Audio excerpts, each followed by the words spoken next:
Hi everybody, Kristen here with Bariatric Mindset. Welcome back to my channel. And today my focus is on talking to you guys about the longevity, the long term, I'm going to call it the marathon that is life after weight loss surgery.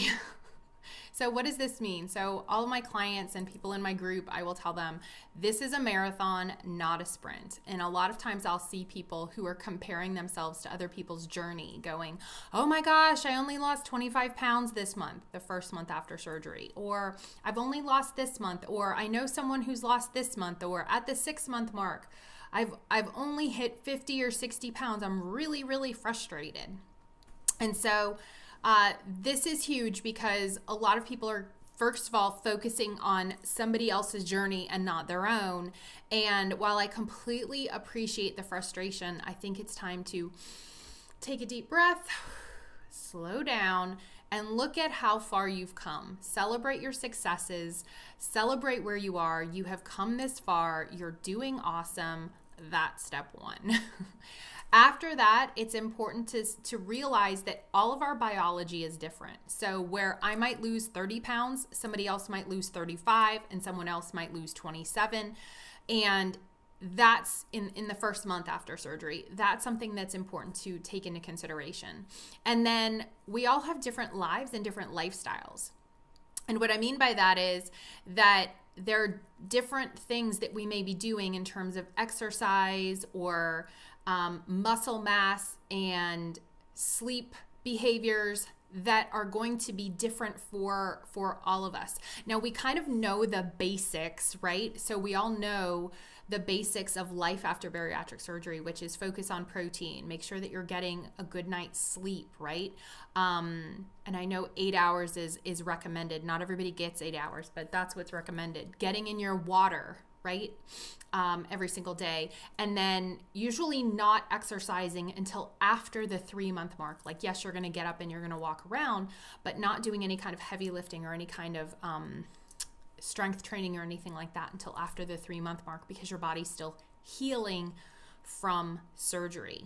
So the reason I say this is a marathon and not a sprint is that a lot of times people are looking to, again, that what I call comparisonitis, where it's like, well, what about this person? And what about this person? And what about this person? And so what I want to share with you guys today is focus on your own journey. Focus on how far you've come. Focus on where you are. And the only competitor that you have is you, the old you, right? That's it.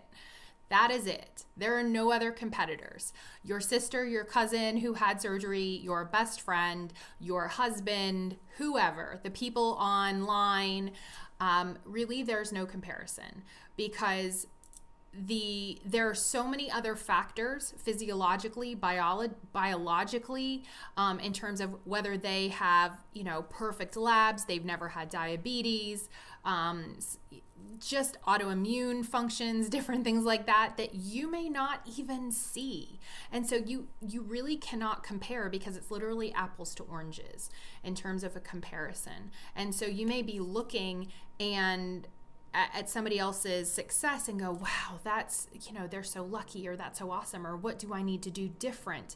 And while I do commend people for the what do I need to do different comment, sometimes it's just keep on keeping on, and to focus on you, stay in your lane, and just continuing to do you, and continuing to evaluate, again, how far you've come, where you are, and what you still need to work on. And so let's take this for example. In your first 3 months, you're looking at how you've transitioned, let's say, from liquids to soft foods to solids. And then you're starting to recognize, oh, I'm having trigger foods, right? So this is another piece that a lot of people may not take into consideration. You may have friends, or again, that person on social media who may not be triggered by the cookies or the pizza or the cake, and you are. And so that's something that you may also feel frustrated with. It's important that you look inside you at your journey Because if you compare yourself to somebody else, it can take you off track very quickly, especially if you get down and out and get frustrated and get off track because you're focused on someone else's journey. So kind of going back to basics, like I shared, the protein, the water, the sleep, the supplements, the exercise. What are you doing well? Here's a great question I love to share with people. What are you doing well, right? Just you.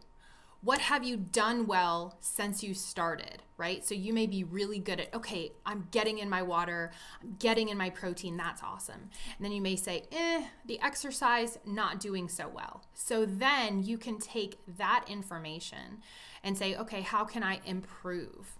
And create a plan for yourself on how to improve, how to shift not just your mindset, but also your behavior around improving that area. Another question to ask is, what am I really struggling with? What am I struggling with? What is difficult for me? And so it could be that what's difficult for you is creating a workout plan or sticking to a workout plan. And if that's the case, again, you can only compare yourself with you, where you've been, where you are, and where you're going. And then change the behavior as necessary. Create a plan and change the behavior. And so I know a lot of times people will say, well, it's just so hard. And so I will say, what you focus on is kind of what expands. If you focus on how hard it's going to be, then you've already told yourself you're creating that difficulty in your mind, and therefore it will be creating that difficulty in your reality. So a lot of times we just need to get over the mental barrier and get out there and do it. Right? So if it's exercise that is something that's difficult for you, instead of thinking about how uncomfortable it's going to be, instead of thinking about what time you have to get up in the morning, instead of thinking about how you don't want to, just get up and do it. Just do it. Take action once, and then once you get that ball rolling, it'll be easier and easier and easier the second and the third and the fourth time. And if it's something that you really don't like doing, find something that you do like to do. Find something that you do find enjoyable. So if you don't like walking on the treadmill, but you love Zumba, great, put it on. You don't necessarily need to go to a class. You can probably find it online, get it streaming, download it, get a DVD.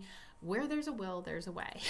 So I definitely encourage you to look at what your struggles are and also what your successes are, what you're doing well, right? So what are you doing well? What are you struggling with?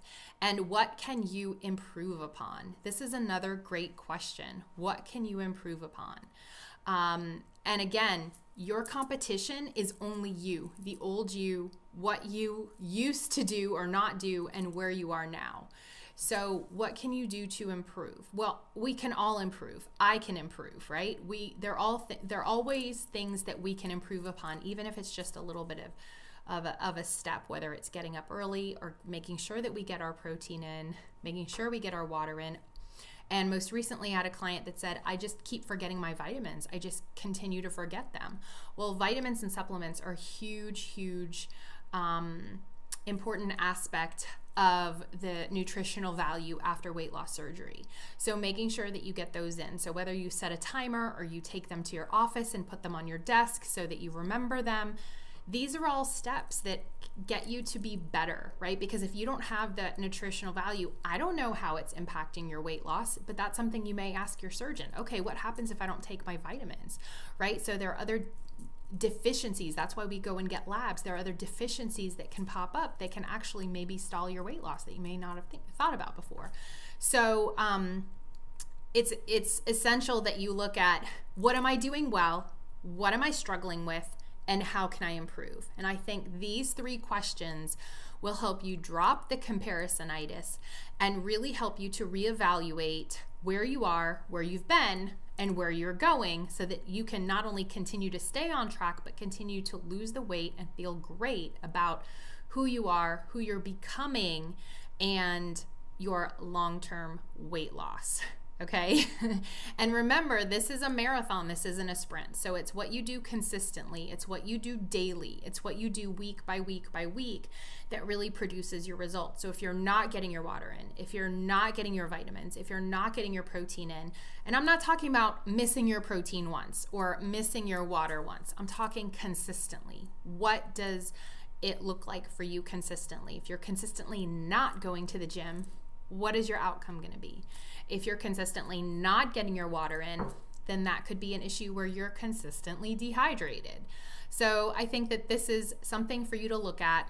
Remember these 3 questions, write them down, and use them once a week or every couple weeks to see where you are and to see if you're staying on track with your basics, your foundations, your fundamentals, and to see where you can improve to keep moving towards the finish line, right? Towards that long-term weight loss and to continue to reach your weight loss goals. So I hope that you've enjoyed this video, and please feel free to share it. And also, if you like it, give it a thumbs up, subscribe to the channel. If you'd like some additional support, head on over to Facebook and join Bariatric Mindset Mavens. We would love to have you there. Again, this is Kristen with Bariatric Mindset, and we will see you next week. Bye.